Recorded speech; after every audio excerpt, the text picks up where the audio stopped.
guys, hey, we're here at the Yard, down here in Tampa, Florida with Kirstie Kraus. She's down here singing. She just got in from Key West, so she doesn't have jet lag, she has car lag. Kirstie, how are you doing today? I'm doing good. You know, a quick like 7-some-hour drive is actually, that's easy for us. Like coming to Florida, a lot of times to the Tampa area from Nashville, it's like 12 hours, 13 hours, and typically we don't play like a full show like we will tonight, but 7 hours, that's nothing for us. So what makes you want to come to this venue and sing, and I'll get some scenery of the venue? Oh my gosh, yeah. This venue, not only is it entertaining just to look at all the signs that they have and what they have converted this backyard to, but the people, Mark and Sharon, are so endearing, and like they have been in this community and in the Jimmy Buffett community and supporting live music for far beyond since I was born, like way before that. And so we're just appreciative to be able to finally officially say that we're playing a full show at the Yard. The Yard. All right, so as you know, progressing your career on all of this, what are the key things that you still do some small venues? It's like you give back to community. Why is it so important for you to give back to like smaller venues?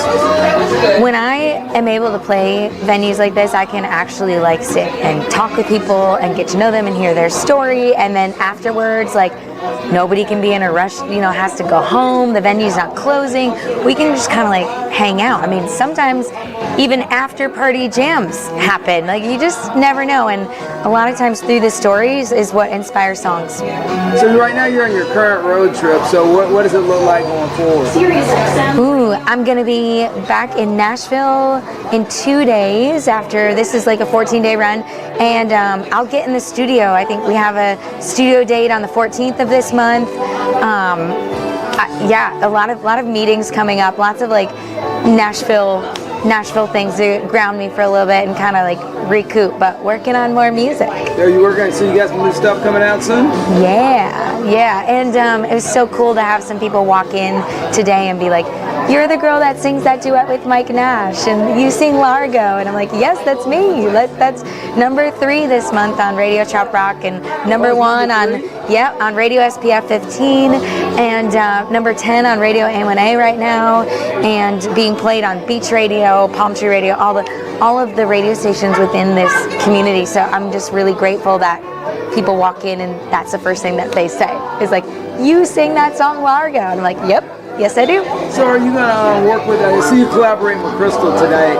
Yes. Do you have any more new collaborations coming out with any artists that you can talk about? Because I know there's NDAs out there until things get approved. Right, I can tell you because we ended up going on today in Nashville like a couple weeks ago. So the next single is going to be with an artist called Ariel Jade. And she's out of originally Mississippi, and so we have gotten together, we've written a few times, we're getting in the studio with Mr. Mike Loudermilk, and I can't tell you how excited I am to work with him because he's a legend in his own right. His dad is a legend, but like him in the studio, in the writing room, how he works, I'm gonna be really honored to be right in that room with him and like working on this song.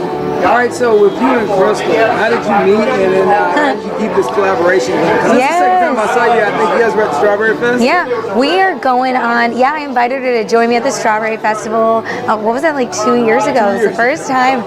So we're going on like 4 years. I think we have probably like 150 some shows. We don't always tour together, but I've kind of just like brought her into this community. She's now at Radio Margaritaville as a DJ as well, and so she's just like found her whole place in this and just have loved this whole thing, because I started in 2021 going down to Key West and just meeting people.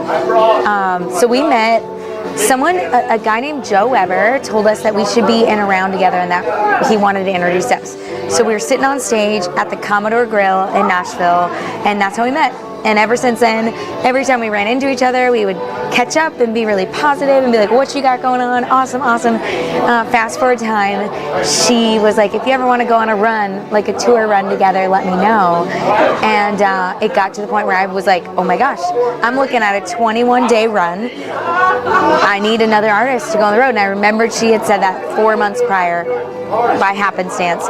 And so I called her up And we had written before, we had been in some rounds before, we didn't know each other to the point where she might not say yes to a 21-day run.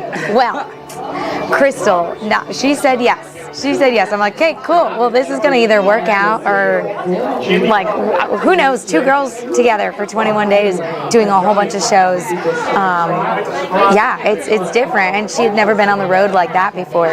So it was very much like an eye-opening, like, adventure. Like, it was like a straight adventure. And I guess it worked out because we're going on year number 4 and doing a show today together. Well, I appreciate you taking time to talk to me. I know you guys are about to get your set going. Yes. You're an amazing artist. Congratulations again on Artist of the Year from the opera thing. Thank you. And just keep doing what you're doing, and I appreciate you coming on Embrace the Power Hotspot, and you are the artist of the day. Thank you. It is so cool to have you guys here. Thank you for coming.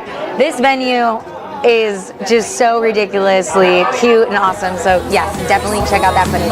All right, thank you. We're still dreaming with no response.